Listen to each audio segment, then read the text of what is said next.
Please subscribe Aviral Times for latest news update and press the bell icon to get all the latest video updates.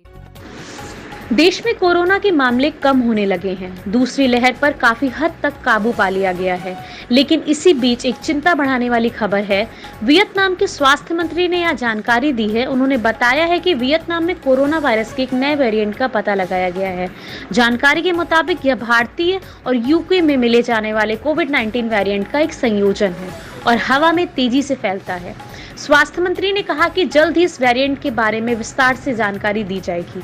हालांकि इस मामले में WHO की तरफ से कोई भी बयान सामने नहीं आया है। अप्रैल के आखिरी सप्ताह में वियतनाम के 63 में से 31 शहरों में कोरोना के 3600 मामले सामने आए थे, जो कि पूरे देश में कुल कोरोना मामलों का 50% है।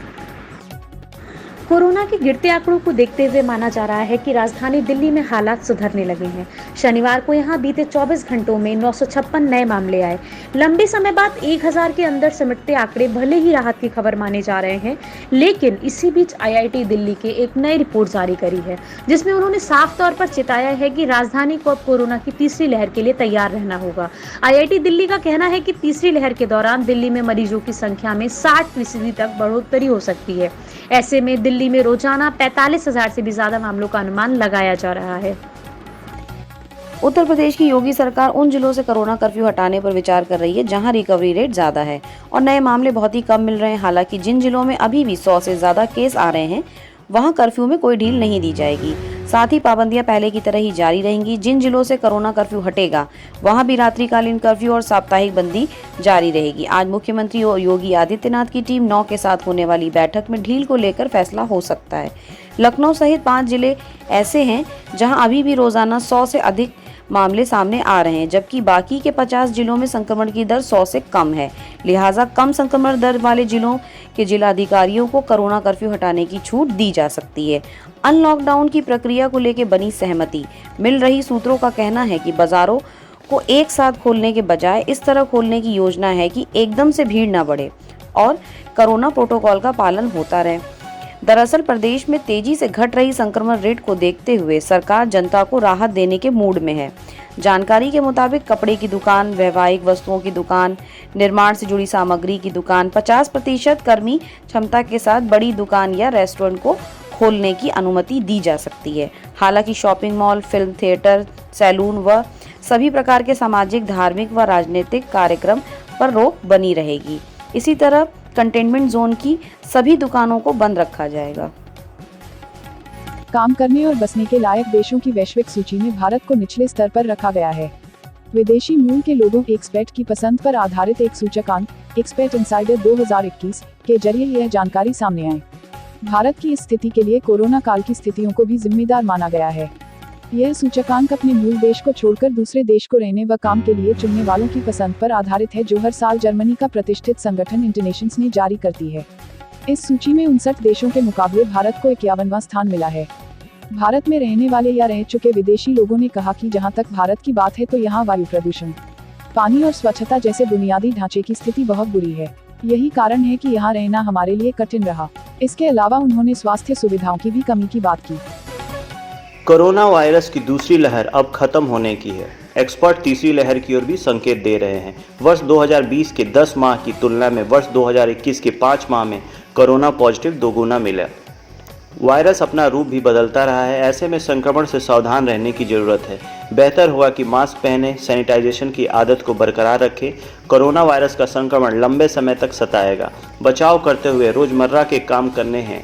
घरों में हवा का आदान प्रदान जरूरी है। कार, बस में सफ़र करते समय AC चलाना जरूरी है, तो वो भी थोड़ी विंडो खुली रखें। वायरस से मुकाबला करने के लिए रोग प्रतिरोधक क्षमता बढ़ानी होगी। इसके लिए नियमित व्यायाम करना होगा। हरी सब्जियां खूब खाएं, नींबू पानी पिए।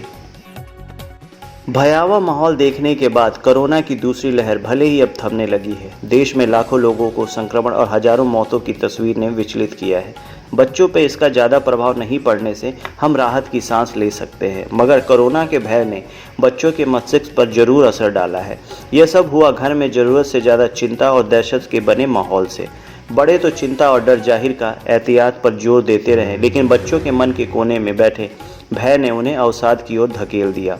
मनोवैज्ञानिकों के पास ऐसे अवसादग्रस्त बच्चों के आने की तादाद बढ़ी है। कोरोना संकट की भयावहता को देखते हुए वैक्सीनेशन पर जोर दिया जा रहा है। उत्तर प्रदेश में भी बड़ी संख्या में लोग वैक्सीनेशन करा चुके हैं, लेकिन फिरोजाबाद के कई सरकारी विभाग ऐसे हैं जहां कर्मचारियों ने अब तक वैक्सीन नहीं लगवाई है। तो वहां के जिलाधिकारी ने फरमान जारी कर दिया है कि 3 दिन में टीकाकरण का प्रमाण पत्र जमा करवाओ, वरना सैलरी नहीं मिलेगी। कोरोना महामारी के प्रकोप से पूरा देश प्रभावित है। तेजी से हो रहे इस घातक वायरस के प्रसार को रोकने के लिए कई राज्यों ने अपने यहाँ पूर्ण लॉकडाउन लगा कर रखा है। केरल, तमिलनाडु, महाराष्ट्र और गोवा ने मौजूदा स्थिति की समीक्षा के बाद लॉकडाउन या अन्य पाबंदियां सोमवार 31 से अगले एक हफ्ते से लेकर एक पखवाड़े तक बढ़ाने की घोषणा की है। इसके अलावा दिल्ली, मध्य प्रदेश और हिमाचल प्रदेश में लोगों को पाबंदियों में ढील देने का फैसला किया गया है। विभिन्न राज्यों में लॉकडाउन कब तक लागू रहेगा, इसके लिए राज्य सरकारों की तरफ से अलग अलग दिशा निर्देश दिए गए हैं। वैज्ञानिकों ने चेतावनी दी है कि अगले 5 सालों में धरती का तापमान 40% बढ़ सकता है। इससे गर्मी के पीछे सारे रिकॉर्ड टूट जाएंगे। साथ ही पेरिस पर्यावरण के समझौतों के तहत किए जा रहे कामों की धज्जियां उड़ जाएंगी। ये चेतावनी विश्व मौसम विज्ञान संगठन WMO ने जारी की है। इस संगठन के विशेषज्ञों ने चेतावनी दी है कि 2025 सबसे गर्म साल होने का रिकॉर्ड तोड़ देगा। इसके लिए यह संगठन 90% का पुख्ता होने का दावा कर रहा है। इसके अलावा अटलांटिका महासागर में भयावह स्तर से हरिकेन आने की आशंका है। कनाडा के एक स्कूल परिसर में 215 बच्चों के शव दफन पाए गए। इनमें कुछ 3 वर्ष तक के बच्चों के शव हैं। इस स्कूल को कभी कनाडा का सबसे बड़ा आवासीय विद्यालय माना जाता था। एक अधिकारी ने बताया कि जमीन भेदी रडार के सहयोग से पिछले हफ्ते शवों का पता लगाया गया। उन्होंने बताया कि और अधिक शव बरामद किए जा सकते हैं, क्योंकि स्कूल परिसर में अभी और इलाकों की छानबीन की जानी है। यह स्कूल 1890 से 1969 तक संचालित हुआ था। इसके बाद संघीय सरकार ने कैथोलिक चर्च से इसका संचालन अपने हाथों में ले लिया था। यह स्कूल 1978 में बंद हो गया था। एलोपैथी को लेकर योग गुरु रामदेव की टिप्पणियों के बाद यह मामला अधिक बढ़ गया है। अब इंडियन मेडिकल एसोसिएशन की उत्तराखंड की इकाई ने योग गुरु रामदेव को इस मामले पर खुले तौर पर चर्चा के लिए चुनौती दी है।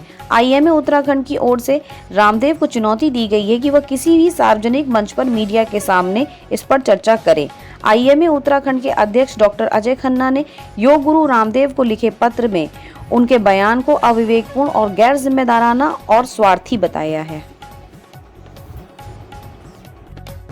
हिंदी पत्रकारिता दिवस पर उत्तर प्रदेश के मुख्यमंत्री योगी आदित्यनाथ ने शुभकामनाएं दी। उन्होंने अपने संदेश में कहा है, स्वाधीनता आंदोलन से लेकर वर्तमान समय तक सामाजिक जागरण व राष्ट्र निर्माण में हिंदी पत्रकारिता का अभूतपूर्व योगदान रहा है।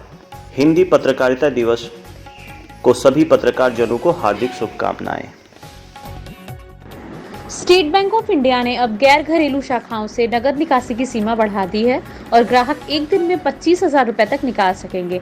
अब कस्टमर अपने पास के ब्रांच से यानी होम ब्रांच को छोड़कर खुद जाकर एक दिन में अपने सेविंग अकाउंट से 25,000 रुपए तक निकाल सकते हैं।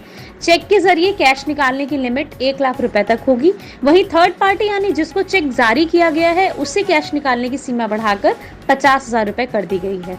स्टेट बैंक ऑफ इंडिया ने नोटिफिकेशन के अनुसार नए नियमों को तुरंत प्रभाव से लागू किया है। ये नियम 30 सितंबर 2021 तक लागू रहेंगे। करणी सेना की हमेशा से ही बॉलीवुड से ठनी रहती है। कई फिल्मों के खिलाफ ये संगठन अपनी आवाज़ बुलंद करता रहा है। ऐसे में एक बार फिर करणी सेना अपनी आवाज़ बुलंद कर रहा है। इस बार संगठन ने अक्षय कुमार की फिल्म पृथ्वीराज को लेकर आपत्ति दिखाई है। करणी सेना के युवा विंग के अध्यक्ष और फिल्म मेकर सुरजीत सिंह राठौर ने अपने बयान में कहा है कि अक्षय कुमार की फिल्म महान पृथ्वीराज चौहान की जिंदगी पर आधारित है। ऐसे में फिल्म का नाम पृथ्वीराज कैसे रखा जा सकता है। हमारी मांग है कि टाइटल को बदला जाए और सम्मान दिया जाए। इतना ही नहीं, करणी सेना ने आगे शर्त रखते हुए कहा है कि इस फिल्म के रिलीज से पहले उन्हें फिल्म दिखाई जाए। उत्तर प्रदेश के कुशीनगर जिले के नेबुआ नौरंगिया क्षेत्र में नौरंगिया कप्तानगंज मार्ग पर बीती रात करीब 9:30 बजे एक कार अनियंत्रित होकर पुल से टकराकर पलट गई। इस हादसे में कार सवार 4 लोगों की मौत हो गई, जबकि एक व्यक्ति घायल है। घायल को निकट के कोटवा अस्पताल भेजा गया, जहां की उसकी गंभीर हालत को देखते हुए डॉक्टरों ने जिला अस्पताल रेफर कर दिया। ब्रिटेन के प्रधानमंत्री बोरिस जॉनसन ने अपनी मंगेतर कैरी साइमंड्स से एक प्राइवेट सेरेमनी में गुप्त तरीके से शादी कर ली है। इससे पहले खबर थी कि ब्रिटिश प्रधानमंत्री बोरिस जॉनसन अगले साल 30 जुलाई 2022 को कैरी के साथ शादी करेंगे। कैरी साइमंड्स बोरिस जॉनसन से उम्र में 23 साल छोटी हैं। बोरिस जॉनसन की ये तीसरी शादी है। 56 वर्षीय बोरिस जॉनसन ने कैरी साइमंड्स से कल वेस्टमिंस्टर कैथेड्रल में सीक्रेट शादी की।